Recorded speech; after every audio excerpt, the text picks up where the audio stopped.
Everyone and welcome back to pharmacy India. तो आज के इस क्लास में हम करने वाले हैं one shot of chapter central nervous system. ये जो चैप्टर है आपका काफी इंपॉर्टेंट है अगर हम देखें एग्जाम पर्पस से, क्योंकि यहाँ से जो क्वेश्चन आते हैं वो बड़े ही ट्रिकी तरीके से आ सकते हैं। तो चलिए कैसे हम कम समय में ये पूरा चैप्टर कवर कर सकते हैं, जो भी इंपॉर्टेंट टॉपिक्स है यहाँ से कैसे फटाफट से ट्रिक के साथ निमोनिक के साथ कैसे लर्न कर सकते हैं। शुरुआत करते हैं सबसे पहले और जानते हैं कि क्या क्या इसके अंदर इंपॉर्टेंट है। सबसे पहली चीज जो काफी इंपॉर्टेंट है इस चैप्टर की वो है ब्रेन। ब्रेन के क्या क्या पार्ट्स होते हैं, क्या क्या काम होता है उनका, ये सारी चीजें जानना बहुत ज्यादा जरूरी है। तो पहले मैं एक स्लाइड पे आपको ये बताऊंगी कि कौन कौन से पार्ट होते हैं, उसके बाद उन पार्ट के पर्टिकुलर फंक्शन बताएंगे निमोनिक के साथ ही साथ क्रेनियल नर्व्स और स्पाइनल कॉर्ड क्या होता है, पूरा कंप्लीट हो जाएगा आपका ये चैप्टर। चल सबसे पहले बात करते हैं ब्रेन की। तो आप सब जानते होंगे ब्रेन जो है वो एक लेयर से कवर्ड रहता है जिसको आप क्रेनियम कहते हो। ये जो क्रेनियम है ये आपके ब्रेन को प्रोटेक्ट करने का काम करती है। इस ब्रेन के और स्पाइनल कॉर्ड के चारों तरफ मेनिंजेस होती है जिसको आप प्रोटेक्टिव लेयर कह सकते हैं, उनको मेनिंजेस बोलते हैं। तीन लेयर्स होती हैं। सबसे पहले ड्यूरा मैटर के बाद pia matter and then arachnoid matter. इनके बीच में फ्लूइड भरा हुआ होता है जिसको आप सेरिब्रोस्पाइनल फ्लूइड के नाम से जानते हैं। इसका काम है शॉक अब्जॉर्बर की तरह काम करना। ठीक है, ये तो बात हो गई ब्रेन की ओवरऑल। अब इसकी बारी आती है इसके डिवीजन की। सबसे पहली चीज कि ये तीन मेन पार्ट में डिवाइड होता है। कौन कौन से? सबसे पहला है फोर ब्रेन, आगे वाला, उसके बाद मिड ब्रेन, बीच वाला, और लास्ट वाला होता है हाइंड ब्रेन।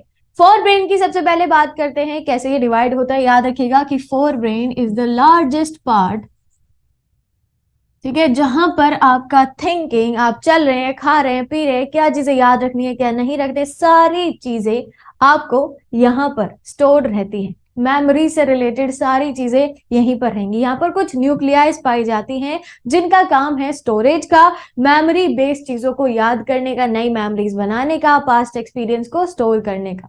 ये काम होता है आपका जो फोर ब्रेन होता है उसका। मैं आगे बताऊंगी इसके लोब्स के काम क्या होते हैं, सारी चीजें हम डिस्कस करेंगे।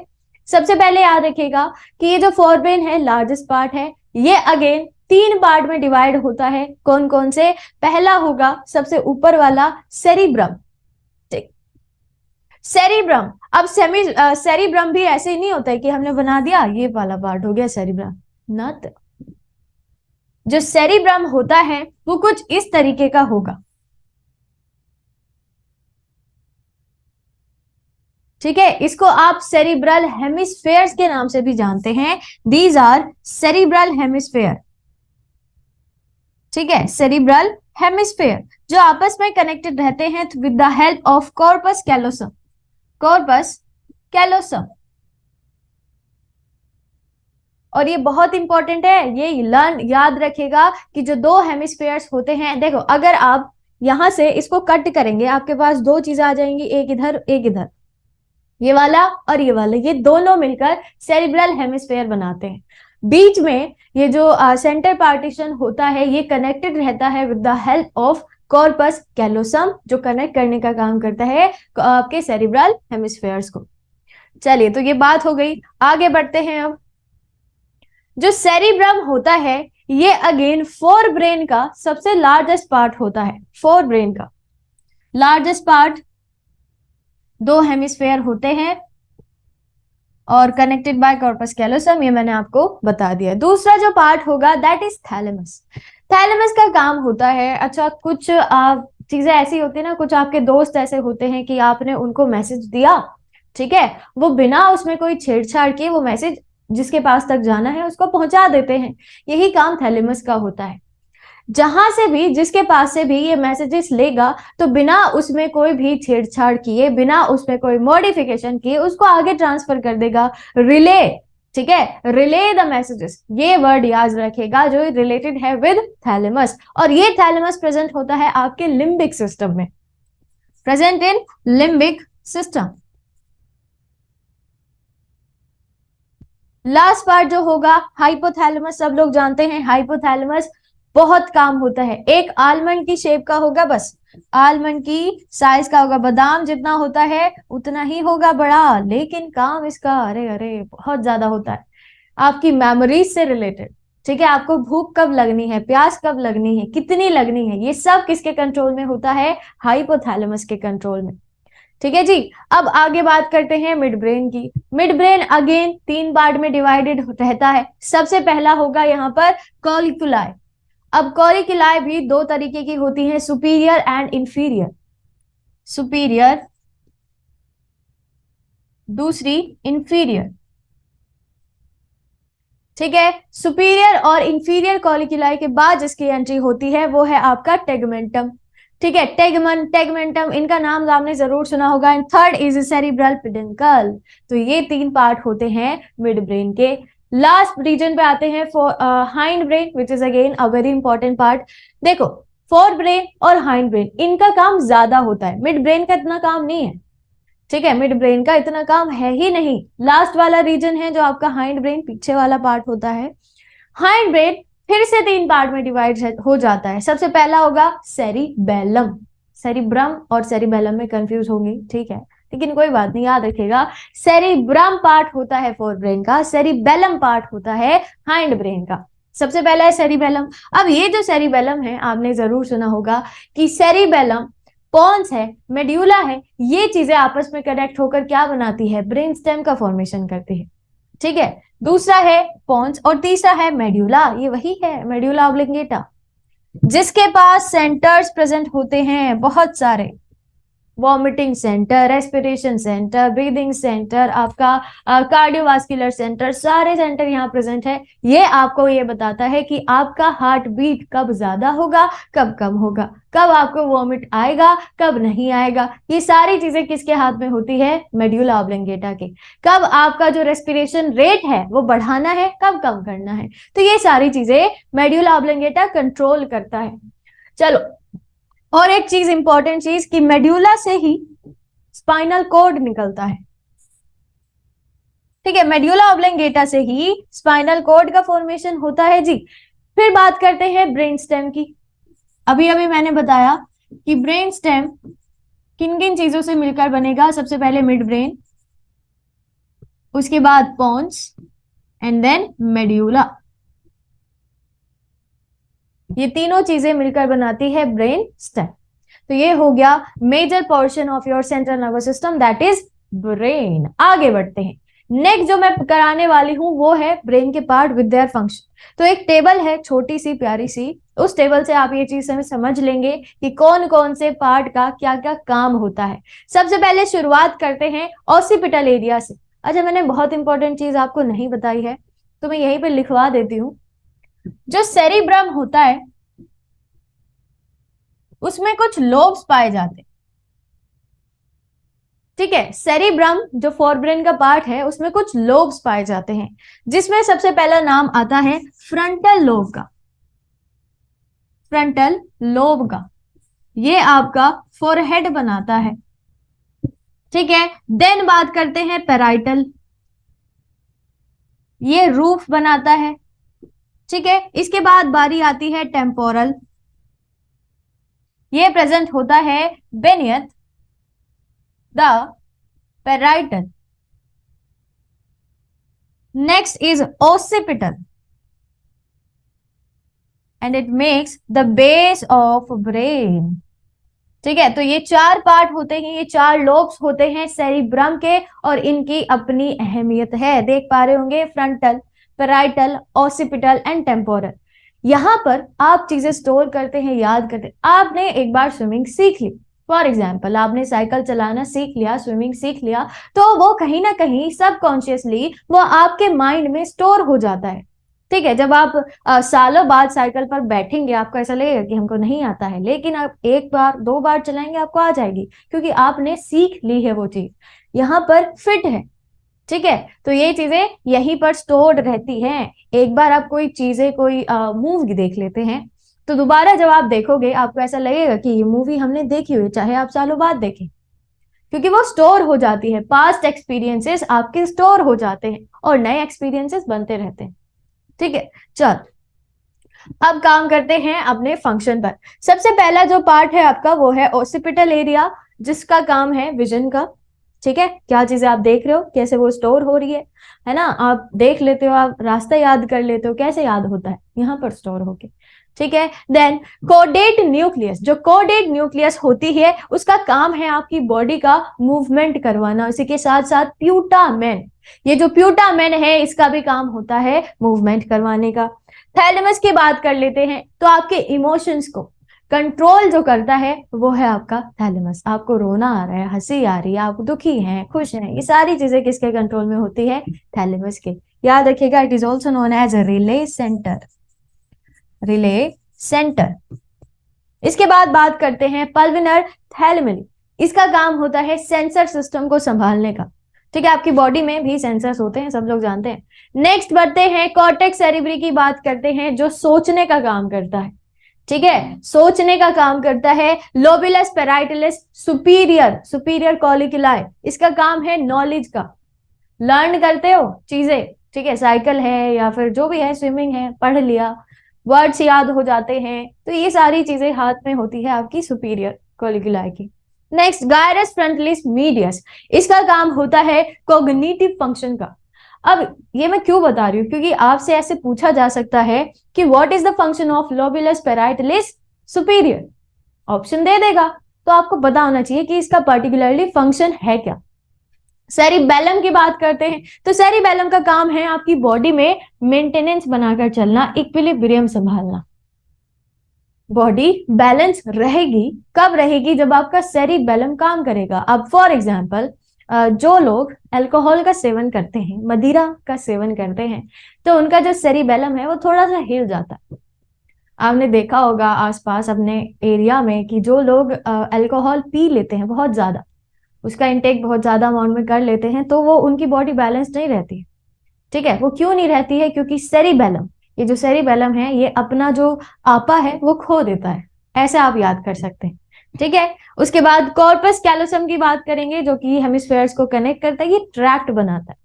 Then hippocampus which is present in limbic system, limbic system, ठीक है, लिखा हुआ भी है, लिम्बिक सिस्टम बनाता है। तो ये हो गए major portion of brain with their functions. आगे बढ़ते हैं, ये बहुत ज्यादा इंपॉर्टेंट है, क्रेनियल नर्व्स कैसे याद करें, क्या याद करें, छोटी सी ट्रिक है इसके लिए।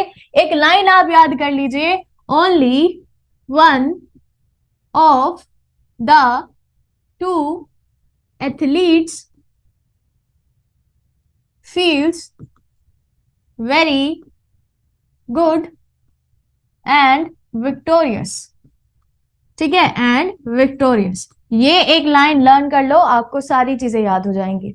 Only one of the two athlete feels very good and victorious, कैसे, अब इनका जो पहला अल्फाबेट है ओनली का ओ, इससे बनता है ऑप्टिक नर्व, तो इसी तरीके से आपकी सारी नर्व्स बन जाती हैं। चलिए शुरुआत करते हैं और जानते हैं कि कौन सी क्रेनियल नर्व कैसी होती है नेचर में और काम क्या करता है। सबसे पहले शुरुआत करते हैं यहीं से, ये मैं लिखती भी जाऊंगी साथ साथ। देखो, ऑल फैक्ट्री वन से याद है, वन ऑफ द टू, यहां तक याद करिए अभी। ओनली से ऑल फैक्ट्री बनता है। अब जो आपकी क्रेनियल नर्व्स होती है वो नेचर में दो तरीके की हो सकती है, पहला सेंसरी, दूसरा मोटर। जो सेंसरी नर्व्स होती हैं उनका काम है रिसेप्टर से ब्रेन तक मैसेजेस को लेकर जाना। ठीक है, फॉर एग्जाम्पल आपके हाथ में चोट लगी है, तो ये हाथ तो यहाँ है, इतनी दूर है, अब ये थोड़ी ना जाएगा आपके ब्रेन के पास कि भैया हमको चोट लग गई, क्या करें। नहीं, आपकी बॉडी के अंदर रिसेप्टर्स प्रेजेंट होते हैं, आपकी बॉडी के अंदर इंपल्सेस होती हैं जो लेकर जाएंगी इस मैसेज को आपके ब्रेन के पास, बताएगी कि हमको चोट लग गई है, रिएक्शन बताओ क्या होगा। अब ये जो रिएक्शन बताएगा आपका ब्रेन, ये रिसेप्टर तक जो लेकर जाती है उनको हम मोटर न्यूरॉन या फिर मोटर नर्व्स के नाम से जानते हैं। ठीक है, तो याद हो जाएगा, सेंसरी का काम है रिसेप्टर टू ब्रेन और मोटर का काम है ब्रेन टू रिसेप्टर।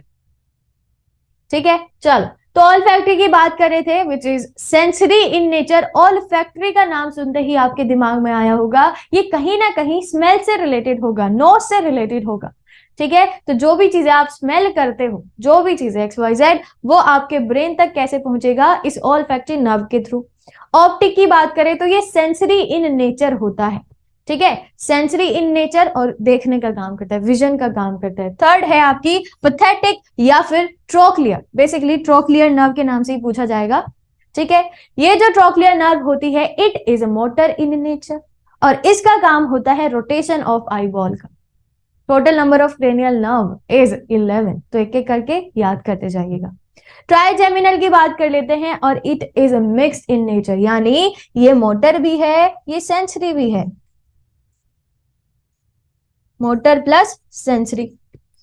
इसका काम होता है टच एंड टेस्ट का सेंसेशन करवाना। आप कुछ भी चीजें टच कर रहे हो, आपने टेबल टच करी, आपके दिमाग को कैसे पता चला कि आपने टेबल टच करी? ठीक है, तो ये सारी चीजें आपको कब पता चलती है? जब ट्राइजेमिनल नर्व लेकर जाती हैं इस फंक्शन को आपके ब्रेन तक। नेक्स्ट बात करते हैं एब्ड्यूसेंस। अब ये जो एब्ड्यूसेंस है, which means athlete, athletes feels very, यहां तक आ गए हम। एथलीट यानी एब्ड्यूसेंस। एब्ड्यूसेंस का काम होता है आपकी आई बॉल के मूवमेंट का। ठीक है, रोटेशन जब होता है ना आई बॉल का, ये है आई बॉल आंख में, आप इधर देखते हो, उधर देखते हो, ऊपर नीचे, ये सारी चीजें इसके हाथ में होता है। Next is facial. फेशियल भी मिक्स्ड होती है, सेंसरी प्लस मोटर। कोई भी चीज हल्के में मत लेना, क्योंकि सवाल यहां से भी आ सकता है। वो पूछेंगे कि बताइए फेशियल नर्व मिक्स्ड होती है, सेंसरी होती है, आपकी मोटर होती है, या नन ऑफ द अबव? तो आपको पता होना चाहिए कि सही ऑप्शन जो होगा वो है आपका मिक्स्ड नर्व। इसका काम है बहुत सारा, टेस्ट है। फेशियल से जो भी रिलेटेड होगा, खाने से जो भी रिलेटेड होगा, वो सब यही होगा। ठीक है, सलाइवा का सिक्रीशन है, एक्सप्रेशन है, टेस्ट है, सेंसेशन है, और इसी के बाद अच्छा लगा आपको, बुरा लगा, ये सारी चीजें किसके हाथ में होगी? Facial nerve. ऑडिटरी या फिर वेस्टिबुलो कोक्लियर नर्व, ये सेंसरी इन नेचर होगा। ठीक है, इसका काम है आपकी बॉडी में इक्विलिब्रियम करने का और हियरिंग करने का। कैसे याद करेंगे? देखिए, वेस्टिब्यूल, वेस्टिब्यूलर अपैरेटस, कान में प्रेजेंट होता है कोक्लिया। ये जो कोक्लिया होता है, it is mainly responsible for hearing, सुनने के लिए। जो आपका वेस्टिबुलो कोक्लियर है, ये आपकी बॉडी के बैलेंसिंग के लिए, यानी इक्विलिब्रियम मेंटेन करने के लिए रिस्पॉन्सिबल होता है। ब्रियम, चाहे वो डायनेमिक हो या फिर स्टैटिक हो, दोनों equilibrium maintain by vestibulo cochlear nerve. ठीक है, नेक्स्ट बढ़ते हैं, आगे बात करते हैं ग्लोसोफेरिंगियल। अब आ गए हम गुड पे, फील्स वेरी गुड। ठीक है, चलो।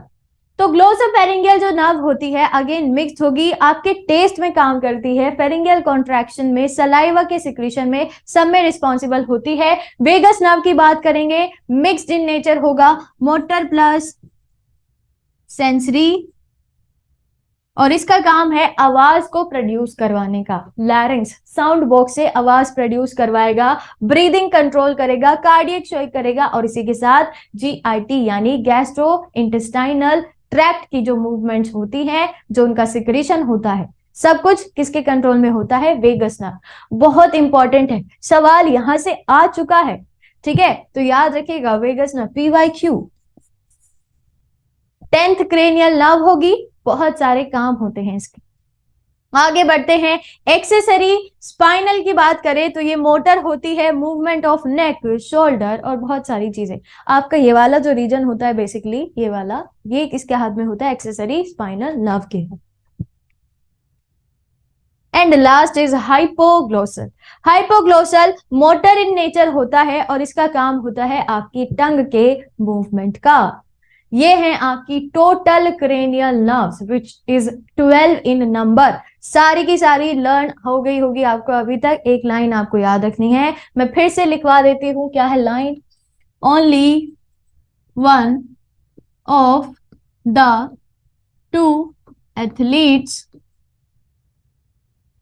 feels very good and victorious.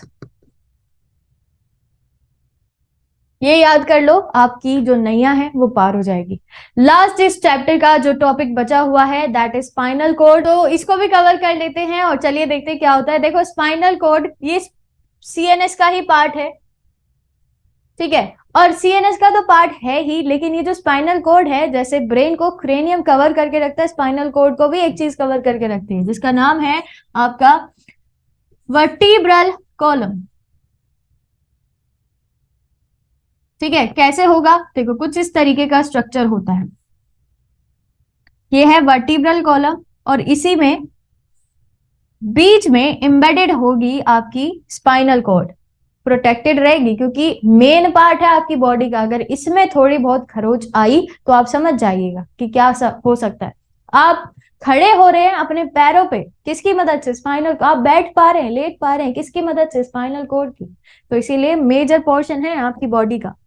चलो बात करते हैं स्पाइनल कॉर्ड की। तो बेसिकली जब एक इन्फेंट पैदा होता है, एक बेबी पैदा होता है, उसके अंदर स्पाइनल कॉर्ड का जो टोटल नंबर होगा वो 33 होता है। लेकिन धीरे धीरे धीरे धीरे जैसे वो अडल्ट बनता है, टीनेज, अडल्ट, फिर धीरे धीरे तो ये सारी चीजें थोड़ी सी कन्वर्ट हो जाती है। अडल्ट की अगर मैं बात करूं, उसमें टोटल नंबर ऑफ जो स्पाइनल कॉर्ड है, स्पाइनल नर्व्स हैं, वो 26 रह जाता है। क्यों भाई, ऐसा क्यों? वर्टिब्रल कॉलम 26 रह जाता है क्योंकि कुछ वर्टिब्रल कॉलम, कुछ वर्टिब्री आपस में फ्यूज हो जाती हैं। चलिए सो बात करते हैं वर्टिब्रल कॉलम की कितनी होती हैं, कितने तरह की होती हैं। बेसिकली 5 तरह की होती है। सबसे पहले सर्वाइकल, देन थोरेसिक, उसके बाद लुम्बर, सैक्रल एंड देन कोकिक्स। अगर मैं सर्वाइकल की बात करूं तो जब बच्चा पैदा होता है 7 रहेंगी, बाद में भी 7 रहती है, कोई दिक्कत वाली बात नहीं है। थोरेसिक का भी ऐसा ही है, 12 और 12। लुम्बर भी 5 और 5 रहेंगी, परंतु जो सैक्रल और कोकिक्स है, जब बेबी पैदा होता है उस टाइम पर सैक्रल 5 रहती है, कोकिक्स 4 रहती है। लेकिन जैसे जैसे वो अडल्ट में कन्वर्ट होता है, अडल्ट बनता है, तो वैसे ही ये भी और ये भी आपस में फ्यूज हो जाती हैं और जो नंबर बचता है वो है 1 और 1। तो टोटल नंबर यहाँ पर 26 होता है, यहाँ पर 33 होता है। ये इंपॉर्टेंट चीज है जो आप याद रखिएगा। और नर्व भी ऐसी होती है, अगर सर्वाइकल है तो सर्वाइकल नर्व कहलाती है, अगर थोरेसिक है तो थोरेसिक नर्व कहलाती है, लुम्बर है तो लुम्बर नर्व कहलाती है। ठीक है, sacral, sacral nerve and last is coccyx, coccyx coccygeal nerve basically. ठीक है, ये जो कोकिक्स होता है it is also known as vestigial organ. क्या मतलब है कि बॉडी के अंदर इसका काम जो है वो खत्म हो चुका है। एंसेस्टर्स में था, ठीक है, टेल बनाने का, लेकिन अब नहीं है। ये तो हो गई आपकी पूरी सीएनएस यानी सेंट्रल नर्वस सिस्टम पूरी तरीके से हो गया है कंप्लीट। तो आई होप ये आपको क्लियर हो गया होगा। तो चलिए फिर मिलते हैं अगले चैप्टर के साथ, अगले चैप्टर के वन शॉट के साथ। तब तक के लिए stay tuned with pharmacy India. Thank you and take care.